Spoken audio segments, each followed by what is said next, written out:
Hello students, क्या आप भी इस बात को लेकर बहुत ज़्यादा कंफ्यूज हैं कि आफ्टर 12th जेई के अलावा हमारे पास और कौन से बेस्ट ऑप्शंस हो सकते हैं जिसके थ्रू हम टॉप कॉलेजेस में एडमिशन ले सकें और एक अच्छा प्लेसमेंट हम पा सकें।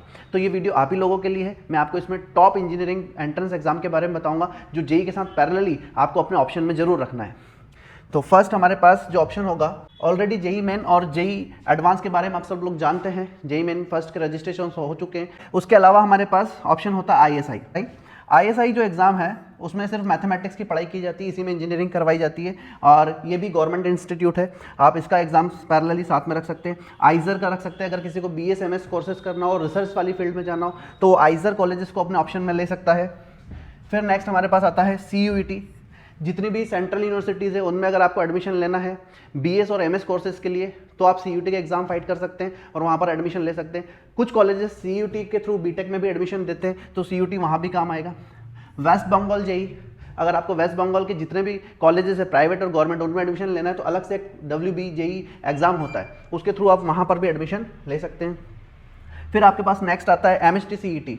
ये महाराष्ट्र के जितने भी कॉलेजेस हैं उनके लिए अलग से एग्जाम होता है। जैसे जेई के थ्रू तो एडमिशन हो ही सकता है, जेई में कम स्कोर रह गया, आपने MST CET दिया उसमें अच्छा स्कोर आ गया तो वहाँ के जो बेस्ट कॉलेजेस है वो आपको MST CET के थ्रू मिल सकते हैं।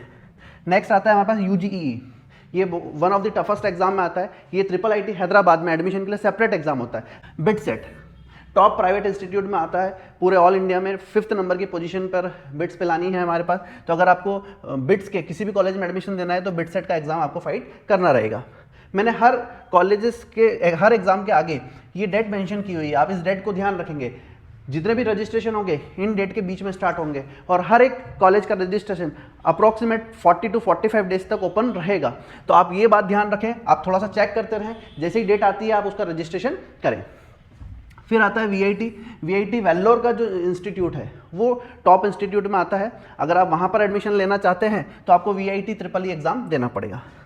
सिमिलरली हमारे पास होता है SRM JEEE। फिर हमारे पास होता है नेक्स्ट एग्जाम कॉमेट के कर्नाटक के जितने भी प्राइवेट कॉलेजेस हैं उनके लिए एक सेपरेट एग्जाम कंडक्ट करवाता है। ठीक है, तो कॉमेट के थ्रू आप जितने भी कर्नाटक के प्राइवेट कॉलेजेस होंगे उसमें एडमिशन ले सकते हैं। तो ये भी एक बेस्ट एग्जाम होता है जहाँ पे आपको कर्नाटक के टॉप कॉलेजेस में एडमिशन मिल सकता है। फिर आप बात करेंगे निम्स की। इसका होता है निमसेट में आपने देखा होगा मुंबई और सिरपुर दोनों ही फेमस कॉलेजेस है। इसका एक कॉलेज इंदौर में भी है, बट आप अगर इसमें भी एडमिशन लेते हैं तो ये भी काफ़ी अच्छे प्लेसमेंट आपको देता है। फिर होता है हमारे पास सिम्बोसिस में SIT EEE करके एक एग्जाम होता है जिसके थ्रू आप सिम्बोसिस में एडमिशन ले सकते हैं। जेई के थ्रू भी काफ़ी कॉलेजेस, ये कॉलेज भी जेई के थ्रू एडमिशन देता है, ये भी देता है।